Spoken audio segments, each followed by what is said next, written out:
We've been getting a lot of questions about how to schedule Zoom meetings now that some of you you may be using it more often than previously. So there's a couple of different ways to do it. There is an add-in in Outlook as well as in our webmail. However, you can do everything that you need to do directly from the Zoom website. So if you go to cccedu.zoom.us, you're going to see the screen in front of you, and you're going to click Sign In. You're then going to log in with your CCC username and password.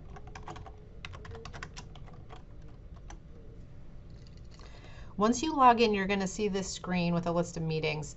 And if you've never scheduled a meeting before, you won't have any meetings in your list like I do. However, you have an option right in the middle of your screen to schedule a new meeting.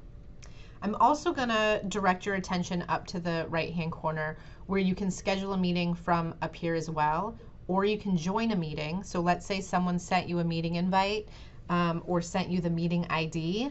You can click Join a Meeting and it'll ask you for you to enter that meeting ID. You only really need to do that if you didn't get the URL from the person who is hosting the meeting. The last option here is to host a meeting, and that's if I wanted to launch a live meeting right now. And in that case, you have three options. You can literally launch a meeting right now with video off, video on, or screen share only. Any one of these three options work because as soon as you launch, you can turn off your video or turn on or off your video and turn on or off your screen share. So any of these options work, but it's basically launching a meeting right now live in real time versus scheduling something in the future. To schedule a meeting, you're going to click on Schedule a New Meeting.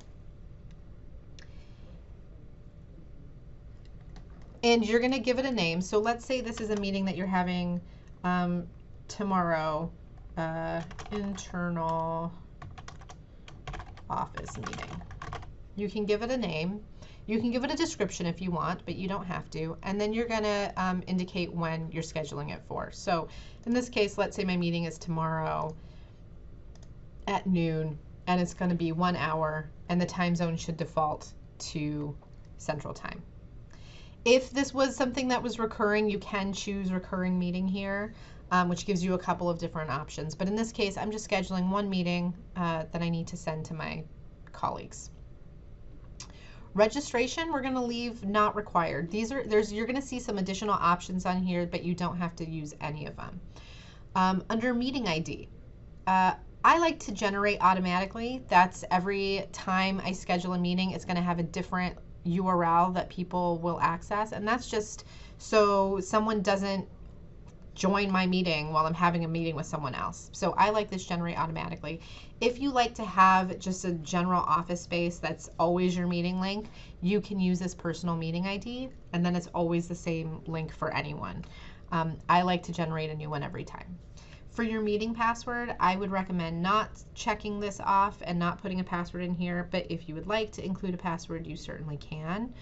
For the video options, I recommend keeping these defaults off, where when someone joins, it's going to keep their video off until you or them decide to turn it on. For audio, I always recommend choosing this both telephone or computer audio, so it lets the participant decide how they want to join the meetings. If they need to call in, if they don't have computer audio, you want to make sure that option's available. So choosing both is the best. For meeting options, these are kind of up to you. The first one is to enable join before host, which means participants can access your meeting and join the meeting before you actually get there. So if you don't want students or participants or your colleagues to join the meeting before you're able to join, then uncheck that box and they'll just get a message saying we're waiting for the host to join. If you don't mind, everyone can join whenever they get there, even if they want to join 5 minutes early, but I'm not there yet, that's fine. I can leave that checked.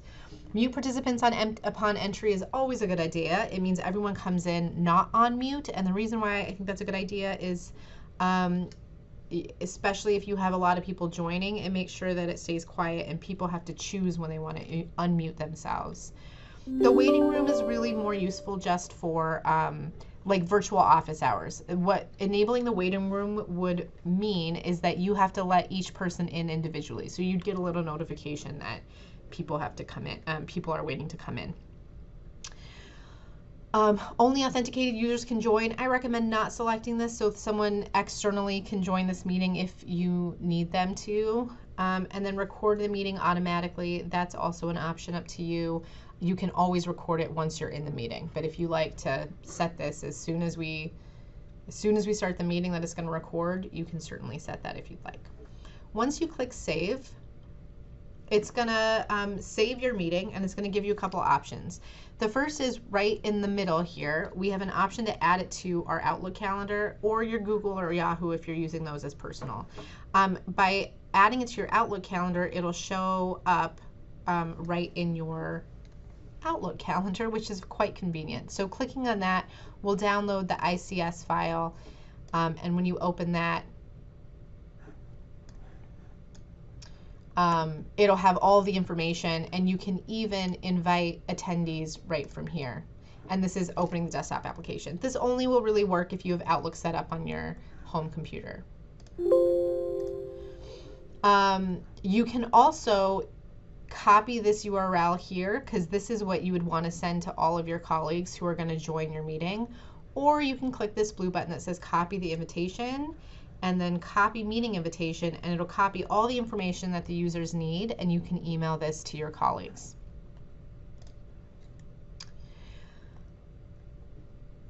Once you start the meeting, so from here I could click this blue button to start the meeting, but likely the meeting isn't happening right now if I'm scheduling in the future. So I might come back and log in, and the next time I log in, it'll take me to my My Meetings page, and you'll see that new meeting that we just created right here. So I can click on the meeting to edit it. If I need to change the time or I need to change the settings, I can click right on it. Or if I'm ready to start that meeting, I can click start. You're always going to get a prompt that says it's launching Zoom, and you can click Open Zoom Meetings. Sometimes if you don't have Zoom installed, you might have to download and run that program first, but in this case I have it installed on my computer already, so I'm going to click Open Zoom Meetings. And it's going to open the meeting, and it will look something like this.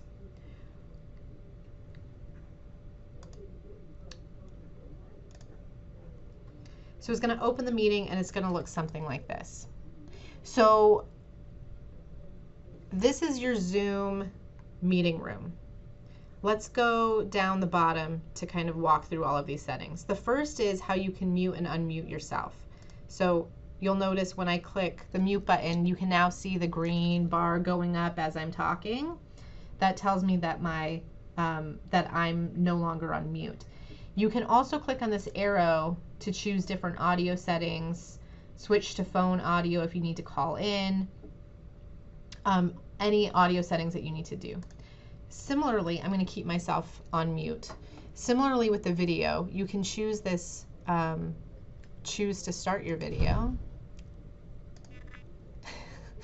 And you can also add all of your video settings there. You can also invite people directly from the meeting. So if you click on that invite, it'll pop up this window where I can copy the URL, copy the invitation, or send an email. If you click on Manage Participants, it'll open a panel that has a list of all the participants who are in the meeting with you. You can also do polls, but we're not going to cover that today.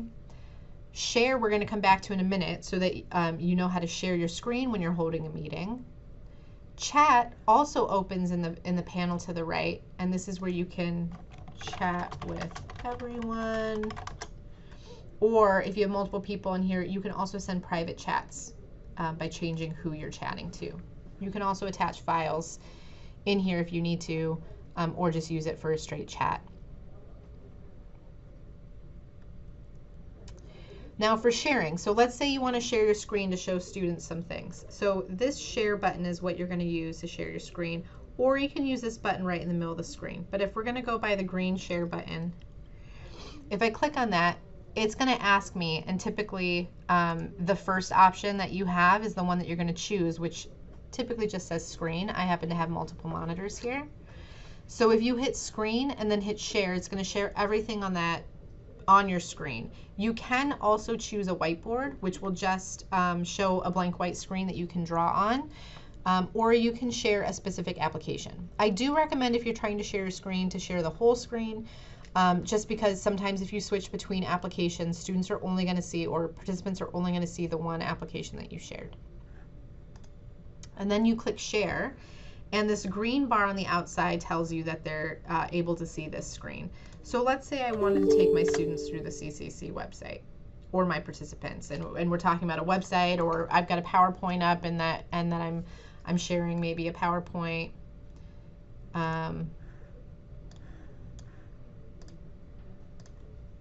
And deciding to use a PowerPoint to go through during this training. So I can share all of that, and anyone who's in my Zoom session can see that. Now, when I'm in my Zoom session, you've noticed that some of the tools have disappeared.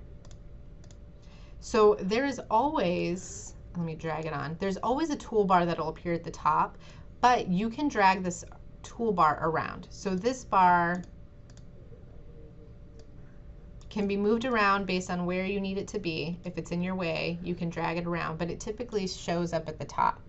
Now, because you're sharing your screen, the controls have moved to the top, and you have to remember that that's where you are. So your mute button is at the top. All of those settings that were in the bottom of that toolbar change now that you're sharing your screen.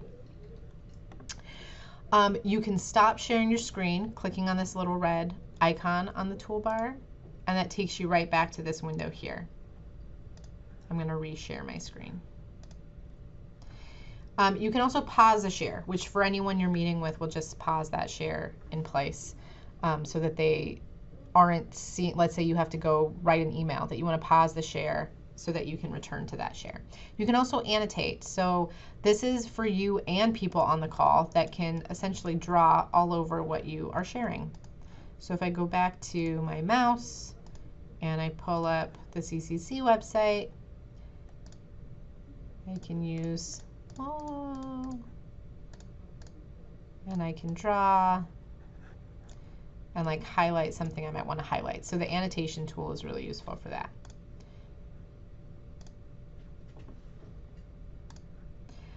If you want to record your session, you're going to click, If you want to record your session, under the three dots where it says more, you're going to see the option to record on this computer or record to the cloud. You can choose either one, it's up to you. If you record to the cloud, you're going to be able to find those meetings back in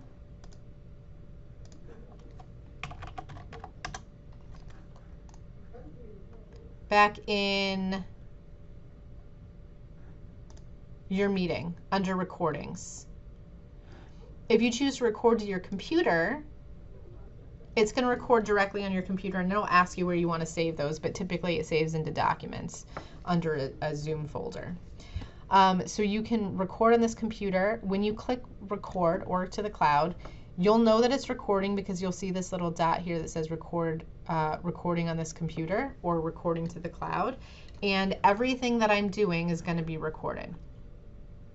I can pause the recording. So again, back up to the more menu, I can pause that recording in place, so it'll like pause recording in place, and then when I press resume recording, it'll continue where I left off. Or you can stop recording, and what stop recording will do is make it will like stop that video in place.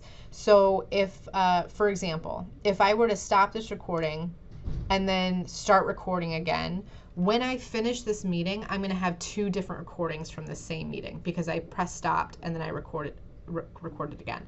Whereas if I simply chose pause, it'll be one recording, and halfway through it'll have paused, and then it'll just pick right up where I stopped. So it's almost more seamless. When you're done with your meeting, you can either go to more and click end meeting, or you can stop share when you're done sharing so someone else can share. Only one person can share at a time, so you have to stop sharing in order for someone else to be able to share. But then when you're done with meeting, you can click end meeting. You'll always get this option to end meeting for all if you're the host, or to leave the meeting, and that lets you, if you chose leave meeting, it means the people who are on it can continue meeting without you. If you end meeting for all, everyone's going to get kicked out of the meeting. So in this case, I'm going to end meeting for all, and you might see a little pop up here that's converting the meeting to a recording if I did record. And then it'll show you, because in this case I recorded to my computer, it shows you where it's saved, and it's the MP4 that you would watch as your video. You'll know that it's recording.